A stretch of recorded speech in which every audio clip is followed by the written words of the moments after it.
നമസ്കാരം ഗൈസ്, പുതിയൊരു വീഡിയോയിലേക്ക് എല്ലാവർക്കും സ്വാഗതം. Welcome back to my channel VP Achu home. ഇന്നത്തെ വീഡിയോയിൽ ബീട്രൂട്ട് വെച്ചിട്ട് ഒരു കിച്ചടി തയ്യാറാക്കുന്നത് എങ്ങനെയാണെന്നും അതിനെന്തൊക്കെ ഇൻഗ്രീഡിയൻസ് വേണമെന്ന് നോക്കാം. വീഡിയോ കണ്ട് ഇഷ്ടപ്പെട്ടിട്ടുണ്ടെങ്കിൽ ചാനൽ സബ്സ്ക്രൈബ് ചെയ്തിട്ടില്ലെങ്കിൽ കാണുന്നവരെല്ലാവരും ഒന്ന് സബ്സ്ക്രൈബ് ചെയ്ത് എന്നെ ഒന്ന് സപ്പോർട്ട് ചെയ്യണം. അഭിപ്രായങ്ങളും നിർദ്ദേശങ്ങളൊക്കെ ഒന്ന് കമൻറ്റ് ചെയ്യുക. ഈ കിച്ചടി തയ്യാറാക്കാനായിട്ട് ആദ്യം നമുക്ക് ബീട്രൂട്ട് ഒന്ന് തൊലിയൊക്കെ കളഞ്ഞ് കഴുകി വൃത്തിയാക്കി ഞാനിപ്പോൾ ഗ്രേറ്ററിൽ വെച്ചിട്ട് ഒന്ന് ഗ്രേറ്റ് ചെയ്തെടുത്ത് വെച്ചിരിക്കുന്നതാണ്. നമ്മൾ അരിഞ്ഞെടുക്കുകയാണെന്നുണ്ടെങ്കിൽ വളരെ ചെറുതായിട്ട് അരിഞ്ഞെടുക്കുക.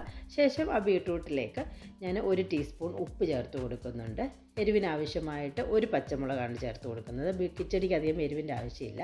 1 പച്ചമുളകും കുറച്ച് കറിവേപ്പിലയും കൂടെ ചേർത്ത് കൊടുത്ത് ഒന്ന് ഇളക്കി ഒഴിപ്പിച്ചതിന് ശേഷം ബീട്രൂട്ട് ഒന്ന് ചെറുതായിട്ടൊന്ന് വേവിച്ചെടുക്കണം. ഒരു 100 ml വെള്ളം ഒഴിച്ച് കൊടുത്താൽ മതിയാവും. അത്യാവശ്യം ബീട്രൂട്ടിൽ നിന്നും കുറച്ച് വെള്ളം ഇറങ്ങിക്കിട്ടും. ഈ ഒരു വെള്ളം മതി, ഒത്തിരി വെള്ളം ഒഴിച്ച് കൊടുക്കണ്ട. തീ ഒരു മീഡിയം ലോ ഫ്ലെയിമിൽ വെച്ചിട്ട് ഒരു 2 മുതൽ 3 മിനിറ്റ് മതി. പെട്ടെന്ന് തന്നെ ബീട്രൂട്ട് വെന്ത് കിട്ടുന്നതാണ്. അങ്ങനെ ഒന്ന് വേവിച്ച് ഒരടപ്പ് വെച്ച് അടച്ച് ഒന്ന് വേവിച്ചെടുത്തിട്ടുണ്ട്. ഇപ്പോൾ തന്നെ അത്യാവശ്യം കുറച്ച് വെള്ളം കൂടുണ്ട്. ഈ വെള്ളം ചെറുതായിട്ടൊന്ന് വറ്റിച്ചെടുക്കണം.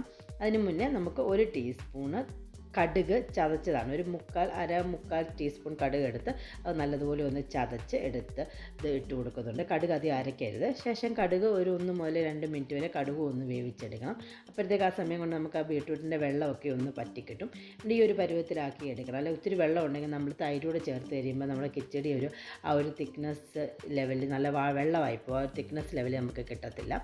ശേഷം ബീട്രൂട്ട് വേവിച്ചെടുത്തിട്ടുണ്ട്. ഇതിലേക്ക് 1 കപ്പ് കട്ട തൈര് ഞാൻ ഒത്തിരി ഒന്നും അടിക്കരുത്, ചെറുതായിട്ട് ആ ഒരു ലൂസാവുന്ന രീതിയിൽ അടിക്കരുത്, ചെറുതായിട്ട് കട്ടയായിട്ട് നല്ല തിക്കായിട്ടുള്ള തൈര് ചേർത്ത് കൊടുക്കുക. ശേഷം കൈ എടുക്കാതെ ഒരു മീഡിയം ലോ ഫ്ലെയിമിൽ വെച്ചിട്ട് ഇളക്കി കൊടുത്തുകൊണ്ടിരിക്കുക. ചെറുതായിട്ട് സ്റ്റീം വരുന്നിടം വരെ ഇളക്കി കൊടുത്തുകൊണ്ടിരിക്കുക. ചൂടാകുമ്പോൾ ഇത് കുറച്ചുകൂടെ ഒന്ന് ലൂസായി കിട്ടും.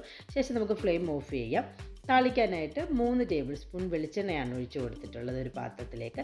ഇതിലേക്ക് ഒരു 1/4 ടീസ്പൂൺ കടുക് ഇട്ട് കൊടുക്കുക. കടുക് ഒന്ന് പൊട്ടിക്കഴിയുമ്പോൾ 2 വറ്റൽമുളകും അല്പം കറിവേപ്പിലയും ചേർത്ത് കൊടുത്ത് ഒന്ന് മൂപ്പിച്ചതിന് ശേഷം നമ്മൾ റെഡിയാക്കി വെച്ചിട്ടുള്ള കിച്ചടിയിൽ ചേർത്ത് കൊടുക്കാം. തേങ്ങ നമ്മൾ ഈ കിച്ചടിക്ക് അരയ്ക്കുന്നില്ല. തേങ്ങ അരയ്ക്കാതെ വളരെ ഈസി ആയിട്ട് സിമ്പിളായിട്ട് ഏതൊരു അസുഖക്കാർക്കും കൊളസ്ട്രോൾ ഉള്ളവർക്കൊക്കെ ഉപയോഗിക്കാൻ പറ്റുന്ന ഒരു സിമ്പിൾ കറിയാണ്. നല്ല ടേസ്റ്റ് കൂടി കറിയാണ്. തേങ്ങ ഇല്ലെങ്കിൽ നമുക്ക് ആ കറിയുടെ ടേസ്റ്റിനൊന്നും വലിയ കുറവ് വരത്തില്ല. എല്ലാവരും തയ്യാറാക്കി നോക്കി അഭിപ്രായങ്ങളും നിർദ്ദേശങ്ങളൊക്കെ കമൻറ്റ് ചെയ്യുക. വളരെ ഈസി ആയിട്ട് ചെയ്തെടുക്കാൻ പറ്റും. ഒരു 10 മുതൽ 12 പേർക്കൊക്കെ നമുക്ക് സദ്യയ്ക്ക് ഇത് വിളമ്പാനും പറ്റുന്നതാണ്. എല്ലാവരും തയ്യാറാക്കി നോക്കണം. പുതിയ നല്ല നല്ല വിഭവങ്ങളുമായിട്ട് കാണുന്നിടം വരെ bye guys. Thank you for watching my video.